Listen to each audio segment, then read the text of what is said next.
কুল ভাঙে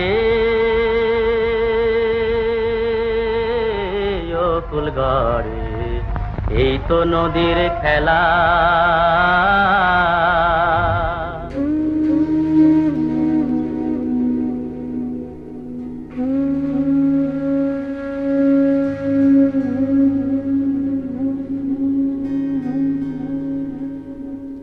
পৃথিবীর স্থানিক পরিবর্তনের ইতিহাসে নদী ভাঙন বা বাঁকবদল একটি বিশেষ ঘটনা। কালিয়া জনপদের ইতিহাসও সেই সাক্ষ্য বহন করে।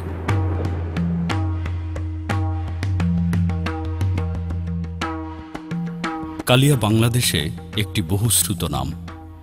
একসময় বৃহত্তর যশোর জেলার নড়াইল মহকুমার একটি থানা হলেও বর্তমানে নড়াইল জেলার একটি উপজেলা এই কালিয়া।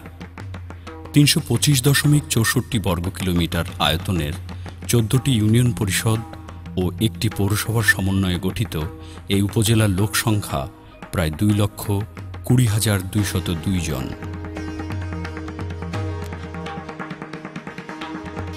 এই অঞ্চলের বিভিন্ন ধর্মাবলম্বী মানুষেরা স্বতঃস্ফূর্তভাবে তাদের নিজ নিজ ধর্মীয় উৎসব পালন করে আসছে।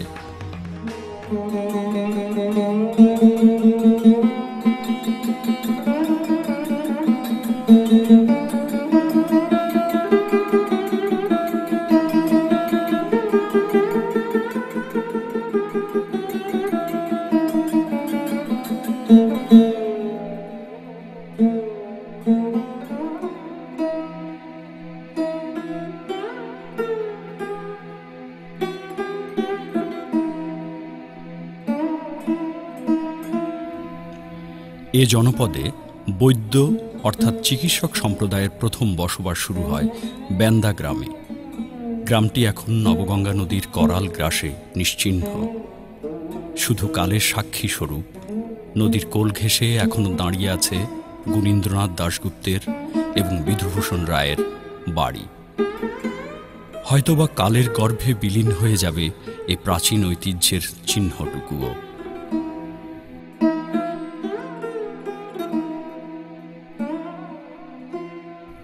বেন্দা গ্রামে ১৬০০ খ্রিস্টাব্দ থেকে ১৬৫০ খ্রিস্টাব্দের মধ্যে গড়ে ওঠা উপনিবেশ ক্রমশ ছড়িয়ে পড়ে বড়কালিয়া, ছোটকালিয়া ও মির্জাপুর গ্রামগুলোর দিকে।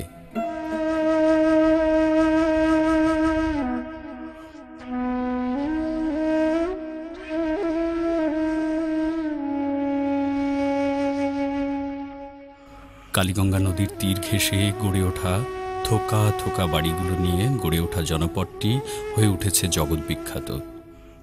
এই প্রশস্ত সড়ক ছিল একসময় প্রবহমান কালীগঙ্গা নদী। নবনির্মিত এই পৌর ভবনটি যেখানে দাঁড়িয়ে, এখানেই ছিল একসময় নবগঙ্গা নদীর সর্বগ্রাসী প্রবাহ।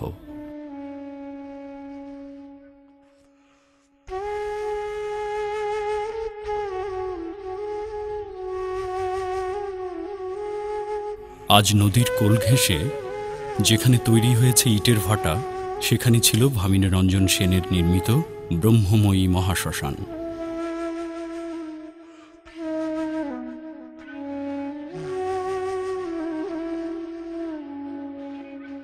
(১৮৮০ সালের দিকে কালীগঙ্গা নদী ভরাট হয়ে গেলে তার উপর দিয়ে রাস্তা নির্মাণের প্রথম উদ্যোগ নেন কলকাতা হাইকোর্টের আইনজীবী বংশীধর সেন। বেন্দা, বড়কালিয়া, ছোটকালিয়া, মির্জাপুর ও চাঁদপুর গ্রামের সমন্বয়ে গঠিত এই জনপদের ইতিহাস গৌরবের ইতিহাস। এ অঞ্চলের মানুষের মধ্যে অনেকেই শুধু বাংলাদেশ নয়, সমগ্র পৃথিবীব্যাপী খ্যাতি ও সুনাম অর্জন করেছেন। কালিয়ার অসংখ্য কীর্তিমানদের মধ্যে অন্যতম হলেন ব্যারিস্টার শ্যামশঙ্কর হর চৌধুরী। তিনি ইংল্যান্ডের মিডল টেম্পল থেকে ব্যারিস্টারি পাশ করেন। ১৯৩১ সালে তিনি জেনেভা বিশ্ববিদ্যালয় থেকে পিএইচডি উপাধি লাভ করেন। তাঁর সন্তানদের মধ্যে উদয়শঙ্কর নৃত্যকলায় জগৎ বিখ্যাত হয়েছেন এবং রবিশঙ্কর সেতার বাজিয়ে পৃথিবী মাতিয়েছেন। বর্তমানে এই বাড়িটি জেলা পরিষদ ডাকবাংলো হিসেবে ব্যবহৃত হচ্ছে।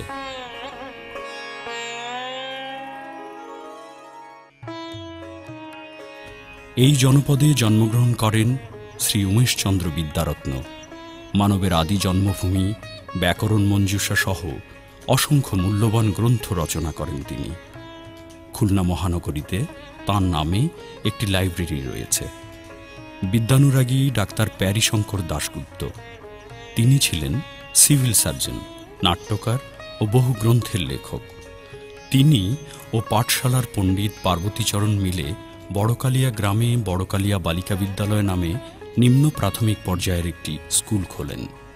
মৃত্যুর 2 বছর পরে 1924 সালে তাঁর নামে কালিয়া জনপদে প্রতিষ্ঠিত হয় একমাত্র বালিকা বিদ্যালয়টি। নাম হয় প্যারীশঙ্কর মাধ্যমিক বালিকা বিদ্যালয়।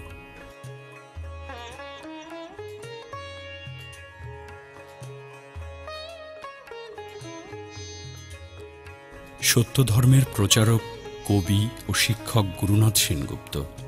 মহাকবি মাইকেল মধুসূদন দত্তের বীরাঙ্গনা কাব্যের উত্তরে তিনি বীরোত্তর কাব্য রচনা করেছিলেন। রথখোলা বাড়ি নামে বিখ্যাত এই বাড়িটি ভামিনীরঞ্জন সেনের। এই কীর্তিমান পুরুষ কালিয়া হাই স্কুলের 3য় ব্যাচের ছাত্র হিসেবে 1881 খ্রিস্টাব্দে প্রথম বিভাগে এন্ট্রান্স পাশ করেন। তিনি প্রথমে বর্ধমান আদালত ও পরবর্তীতে কলকাতা হাইকোর্টে ওকালতি করতেন। ভামিনীরঞ্জন সেনের বাড়িটির নাম ব্রহ্মময়ী আশ্রম দেবত্র বাটি। বাড়িটি একটি কমপ্লেক্স। এ বাড়িতে রয়েছে একটি মহিলা সমিতি ও পাঠশালা এবং একটি কাছারি বাড়ি। এ বাড়িতে রয়েছে 5টি মন্দির, 2টি একরত্ন মন্দিরের, একটি শিব মন্দির, অন্যটি বিষ্ণু মন্দির, একটি রথ মন্দির, একটি সমাধি মন্দির এবং একটি দুর্গা মন্দির।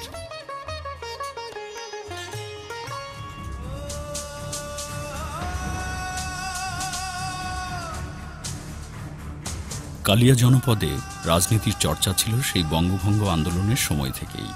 ব্রিটিশ বিরোধী রাজনৈতিক আন্দোলনে যোগদান করে শহীদ হয়েছিলেন বিপ্লবী সুশীল দাশগুপ্ত। 1927 সালে কালিয়ায় কংগ্রেসের একটি সম্মেলনে সভাপতিত্ব করেন নেতাজি সুভাষচন্দ্র বসু। সম্মেলনে যোগ দিতে আসেন স্বামী বিবেকানন্দের ছোট ভাই ভূপেন্দ্রনাথ দত্ত সহ আরও অনেক প্রখ্যাত ব্যক্তিবর্গ। নেতাজি সুভাষচন্দ্র বসু 1929 সালে আবারও একবার কালিয়াতে আসেন। দুবারই তিনি রাত্রিযাপন করেছেন ভামিনীরঞ্জন সেনের বাসভবনে। এই ভবনেই 1934 সালে এক রাত্রি বাস করে গিয়েছিলেন অমর কথাশিল্পী শরৎচন্দ্র চট্টোপাধ্যায়। দেশভাগের পরবর্তীতে কালিয়ার মাটিতে আরও অনেক সূর্য সন্তান দেশমাতৃকার সেবার ব্রত নিয়ে রাজনীতিতে যোগদান করেন। এদের মধ্যে বেন্দা গ্রামের এখলাস উদ্দিন আহমেদ ও বিলবাউজ গ্রামের শেখ আব্দুস সালামের নাম অন্যতম।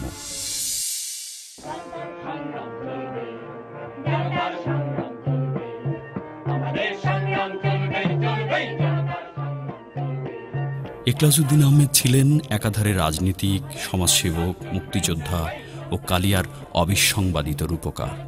বঙ্গবন্ধু শেখ মুজিবুর রহমান তাঁকে কালো মানিক বলে অভিহিত করেন। কালিয়া জনপদের আরেক কালো মানিক শেখ আব্দুস সালাম। তিনি ছিলেন একজন শিক্ষাবিদ।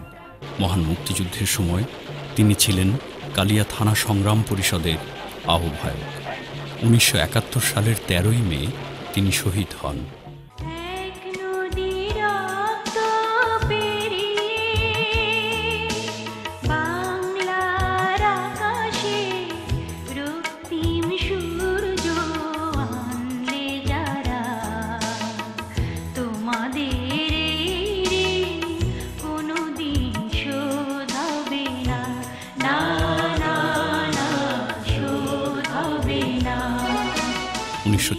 খ্রিস্টাব্দে জাতীয় পরিষদের প্রথম নির্বাচনে শহীদ এখলাস উদ্দিন আহমেদ এমপি নির্বাচিত হন। কালিয়ার অসংখ্য উন্নয়নমূলক কাজের পাশাপাশি 1972 খ্রিস্টাব্দে তাঁর অন্যতম সহযোদ্ধা শহীদ বুদ্ধিজীবী শেখ আব্দুস সালামের নামে কালিয়া কলেজ প্রতিষ্ঠা করা ছিল তার অন্যতম শ্রেষ্ঠ একটি কাজ।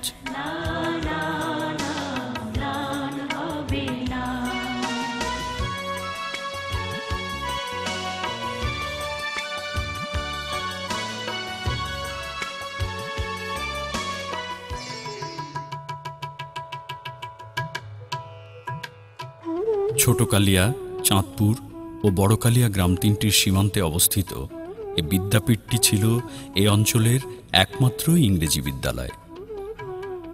শিক্ষায় অগ্রসর কালিয়া জনপদের গিরিধর সেন ও বেন্দা গ্রামের কালীকমল দাস ও অন্যান্য অনেকের চেষ্টায় মির্জাপুর গ্রামে গিরিধর সেনের বৃহৎ বাড়ির আঙিনায় 1865 সালে প্রতিষ্ঠিত হয় কালিয়া এম.ই.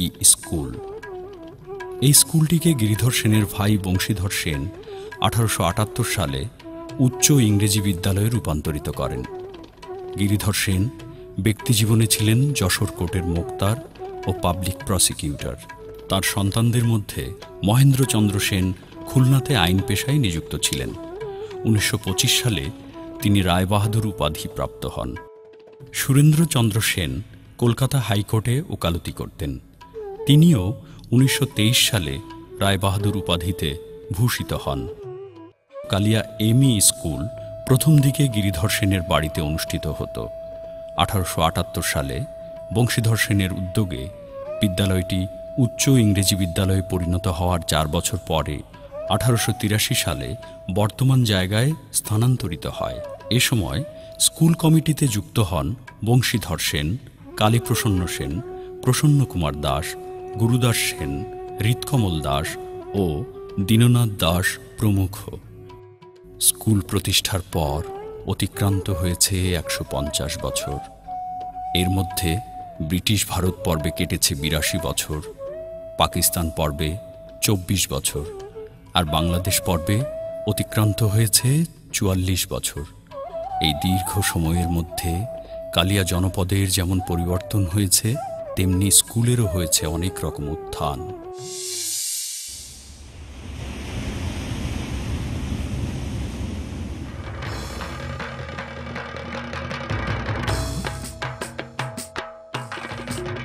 নবগঙ্গার পলিমাটিতে গড়ে ওঠা কালিয়া জনপদ, এখানে জন্ম নেয়া বিশ্ব মানবের পদচিহ্ন নিয়ে ভারতবর্ষের ঐতিহাসিক স্থান হিসেবে দাঁড়িয়ে আছে কালিয়া। বাঙালির ইতিহাস, ঐতিহ্য, সংগ্রাম, শিক্ষা, সংস্কৃতির মধ্যে রয়েছে কবিগান, জারিগান, সারিগান, নৌকাবাইজ, ঘোড়দৌড়, লাঠি খেলা, বৈশাখী মেলা, ঈদ, পূজা পার্বণের মতো গৌরবময় ইতিহাসের স্বাক্ষর। কলঙ্কিত দেশভাগের পর গৌরবময় কালিয়া নিমজ্জিত হয় অন্ধকার কালো দুঃসময়ে। কালিয়া পরিণত হয় প্রায় মেধাশূন্য বিবর্ণ এক জনপদে। কিন্তু ব্রিটিশ বেনিয়াদের বিরুদ্ধে আজীবন সংগ্রামী নেতাজি সুভাষচন্দ্র বসুর উত্তরসূরিগণ পাকিস্তানের শোষণের বিরুদ্ধে ঝাঁপিয়ে পড়ে বাঙালির স্বাধিকার আদায়ের লড়াইয়ে। জাতির জনক বঙ্গবন্ধু শেখ মুজিবুর রহমানের আহ্বানে মহান মুক্তিযুদ্ধ 1971-এ জীবনের বাজি রেখে স্বাধীন মানচিত্র ছিনিয়ে আনে বীর বাঙালি।